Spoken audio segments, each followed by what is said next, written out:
Secretary, Sri Irish Sharma sir, to please come and deliver his keynote address and show us the way forward for this OGD platform.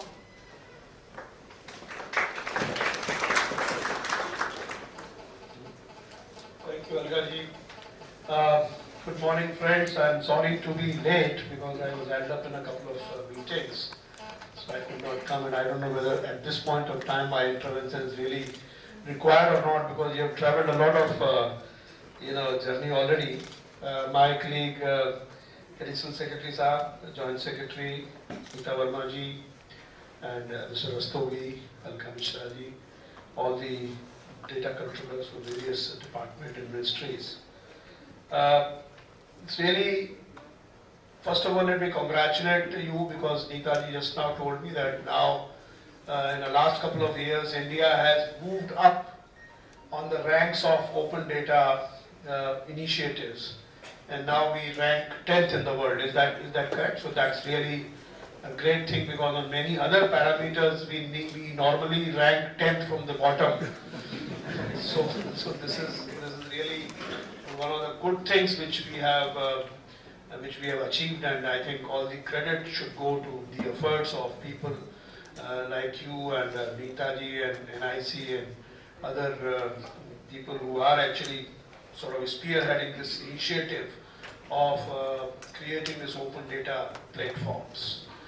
Friends, as you know, in the last 1 year, a number of efforts have been done, and before that also, we got the Right to Information Act, and the whole idea of that act was that information should be available to people, information pertaining to the government, and that was all kinds of information except that when it's a personal information.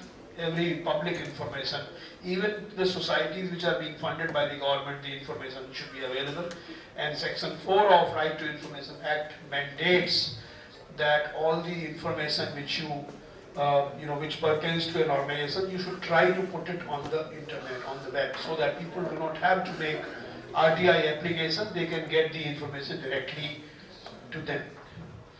In the last 1 year, on 26th of July, the Prime Minister launched something very, very interesting, and again Nita ji and their team, come up many programs which have come up in the last few months that the government has announced. For example, Swachh Bharat, Sansad Adarsh Gram Yojana, many other Jan Dhan Yojana. The logos, the taglines, and the basic ideas have come from MyGov. Similarly, when the Prime Minister does the Mann Ki Baat programs on some of the weekends, in fact, the thoughts and the ideas as to what he should be talking about, for example, when he had gone to Australia, what should he be talking there, those things have come contributed by people on MyGov. So there is a huge potential which exists for creatively sort of using the information, creatively collaborating the information. The issue is whether we provide people an opportunity to do that or not.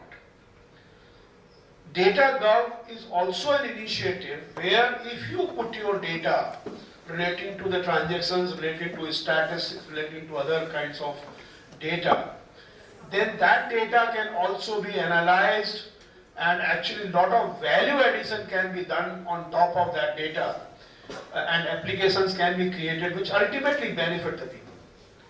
So ultimately, in my view, the data, putting the data on the DataGov without of course violating the privacy of the people, and basically putting it in a what is called machine readable format, as Mr. Ji pointed out, that you can't you can put the data in a PDF format which can't be used. So if you have, and people have done some star rating of the data. 5-star data is the data which is actually machine readable and which can, and the 0-star is the actual, handwritten data. Probably you put up the PDF files or just upload that. So within that you exist, a lot of data which can be converted to a machine readable data, which may not be machine readable to begin with. There are many kinds of things, but ultimate requirement, and every data.gov, for example, data.gov in US, it actually puts all the machine readable, all the 5-star data is put into that platform. So if we make it if we do that, then you see there are huge advantages. First of all, to the people in the department, ultimately you are generating a huge amount of data. Let's talk about the states, for example. Now, in states, you have a data relating to commercial taxes licenses. You have the data relating to registration of properties. You have the data, real-time data is happening. Treasury, for example, is happening. Now, yes, I agree that you don't need to put all the data related to specific transactions. But so long as it is anonymized, so long as it is properly cleaned up, it must be put on, because then there are huge kind of inputs which can come out of that data. So what is happening is, there is a friend of mine who was in the police, for example, and he does research on the criminology. Now he's a professor in Indiana University. And every time he reviews that, while I do a lot of research on the New York State Police Department, NYPD, or Los Angeles LAPD, I am not able to do any research on the police and the crimes and the patterns, geospatial patterns of crimes in India. Why? Because there is no data.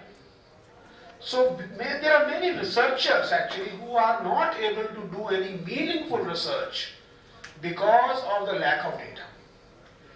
And we are not exposing that data on the platform, not because we have something to gain out of it, not because we have to, after all, who stands to gain by not putting up the crime statistics? Not that we stand to gain out of it, but probably there is a lack of awareness and lack of appreciation of the fact that this data, if it is put on the platform, how useful this data can be. And the kind of research which is being done specifically in the policing area is amazing. They are proposing as to what should be the patrolling patterns, for example. What are the crime patterns? What are the hotspots in crime? So there are many very, very useful, conclusions and advisories, and actually some kind of inputs which this research provides to the police, ultimately, the law enforcement agencies. So I do not see who is the loser in this game. The department which puts up the data ultimately gets back something from the researching community. Actually, the department increases the reach of its data. For example, the mandi prices, the specific example which Mishraji gave. Now, the mandi prices, if there is a hook between these data.gov and these kinds of mandi prices, and they keep on kind of getting pulled every 6 hours, there are people who can make applications, mobile apps can be made, and they have been made. And actually that can do a lot of value add. So for example, the normal transactions which are taking place, and you prescribe a protocol as to how this data should be pulled up by data.gov. It is machine readable, it is real time, and then ultimately if the apps also use this data from pulling from the data.gov, that becomes a common platform. Lot of value-adding apps can be done. Lot of startups can be opened. Lot of startups can start. In fact, in USA and those countries which are using data.gov in a very, very massive manner, there are a large number of startup companies which are actually, doing these apps. You must have seen a lot of apps about the, flight timings, which flight is flying where in the sky. And how does that happen? It happens because the data is being, sort of pulled in a real time from all the, possible sources. There are hooks, automatic hooks available, and on that basis, people are able to get their data fetched and then, put it back to the people for their use. So it's a huge advantage. It saves a lot of, it saves a lot of time. For example, in the Google Maps, how does it happen when you go on a road? Google Maps gives you not only the directions, it also gives you where the choke points are. And how does it give you the choke points? Because there are smartphone users who are sharing their geolocations with the Google Cloud.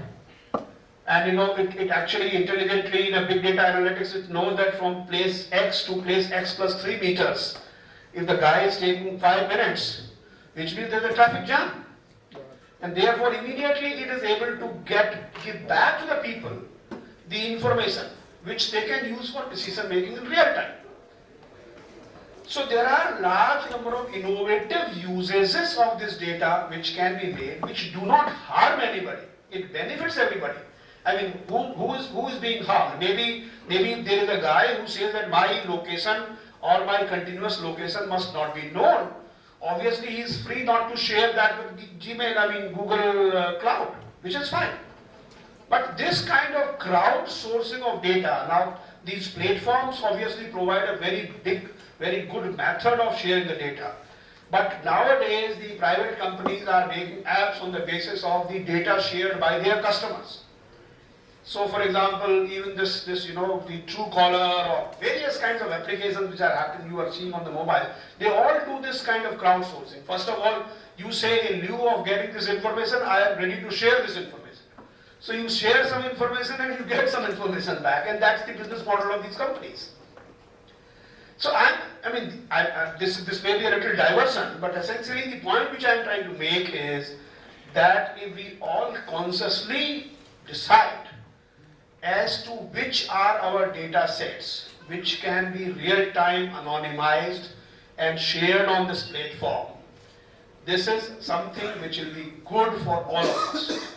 It will be good for those, for example, if there is a data which you are not able to share. How many people visit your websites? Not many.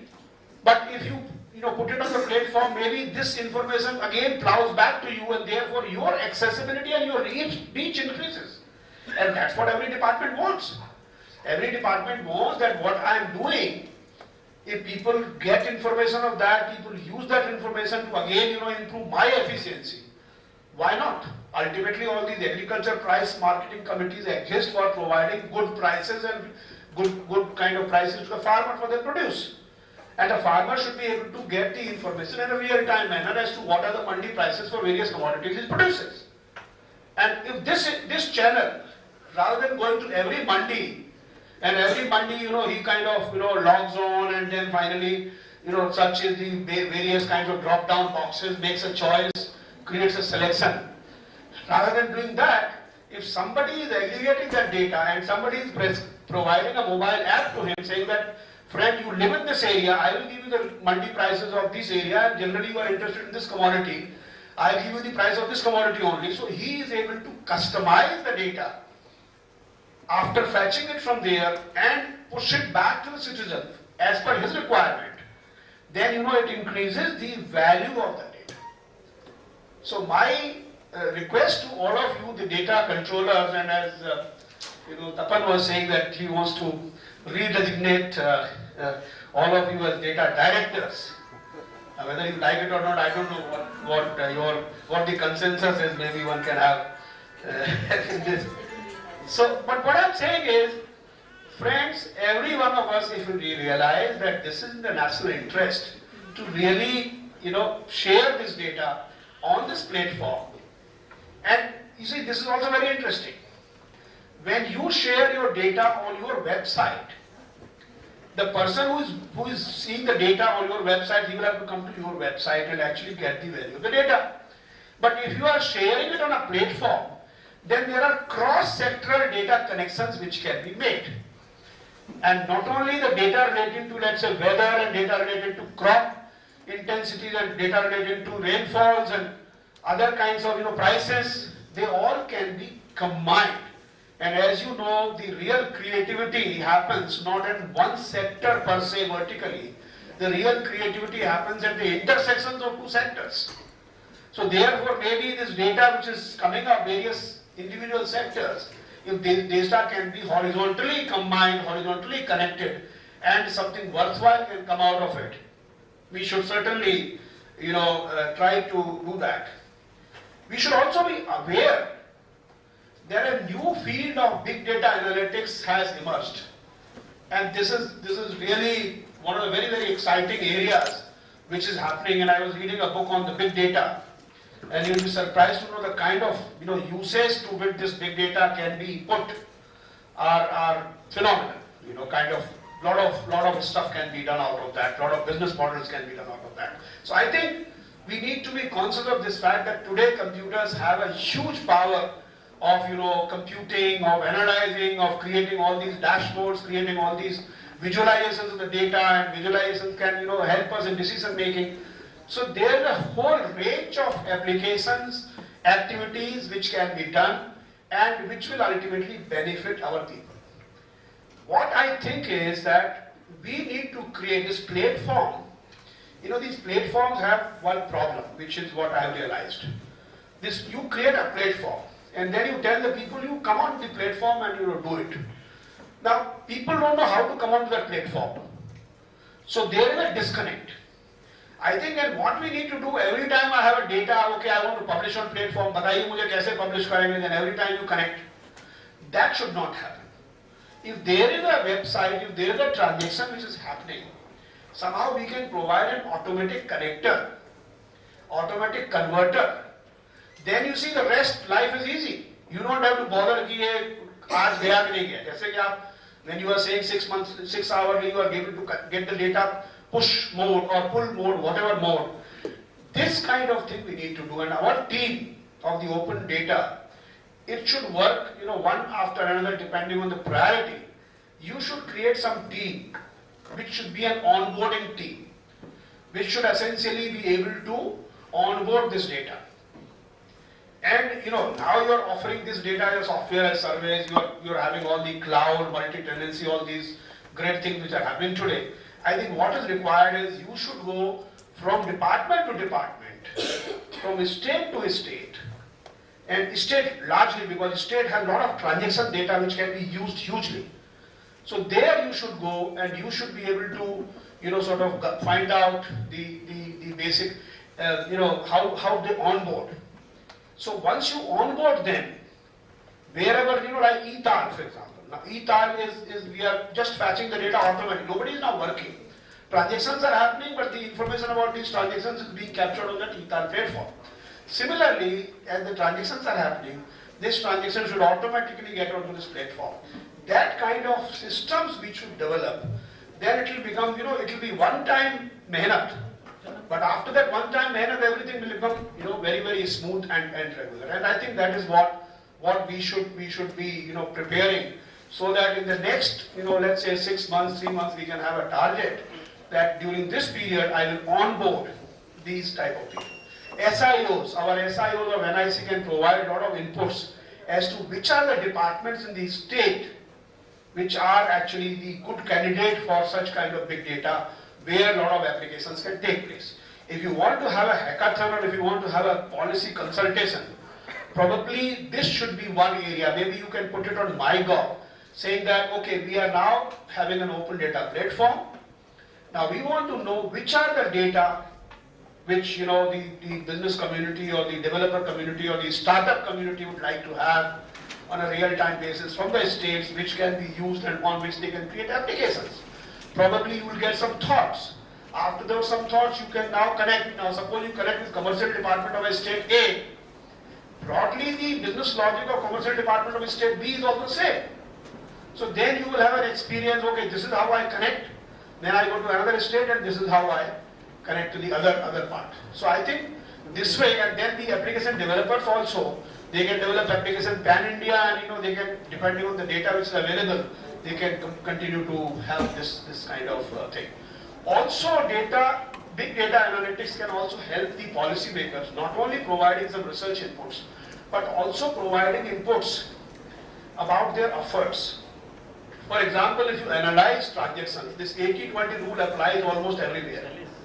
You do 80% mehnat on 20%, the people who are basically contributing 20%, and 80% people are contributing 20%, 20% are contributing 80%. So basically, how do you structure your policies? How do you structure, if a Saral fellow, if an IT fellow who has income of just 2-3 lakh rupees, he also is subjected to the same kind of grueling form filling as a person who is earning 100 crores. I think we are wasting the time. So we need to, so this data analytics can also give you a lot of policy inputs in terms of how can we can ease of doing business, how we can make things easy. That's one part. Of course, startups, as I said, public certainly is beneficiary. So I think there is a whole community of stakeholders which should be involved, and all our effort should be to have an automatic connector with this data so that we have a richer and richer data which is real time, near real time, not really real time, but which is also very useful because data also becomes a state. Of course, there is some data which is a static data, which is like a snapshot. Census data is one such data. So this is like a snapshot. Now suppose you are having vehicle data, then you can provide how the vehicles are growing. What is the growth pattern of vehicles, how the sales, ultimately a lot of these, for example, how do you get the sales data of let's say 2-wheelers or 4-wheelers? You get the sales data from maybe, I don't know, market survey, etc. But if you have all the data of the vehicles and you probably put them into big data, then you will have a very good idea as to what kind of vehicles are being sold, which brand, the whole information, market research and analysis come out of that. So I think what we are doing is a great effort.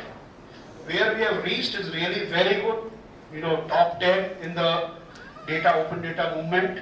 But I think we have a long way to go. There are a lot of opportunities. India has huge data because there are huge numbers. So the sheer numbers produce huge data. So that kind of data we should use, and I am personally convinced that this is an extremely good effort, and all of us slowly are realizing, but the realization and appreciation needs to come faster. Thank you very much.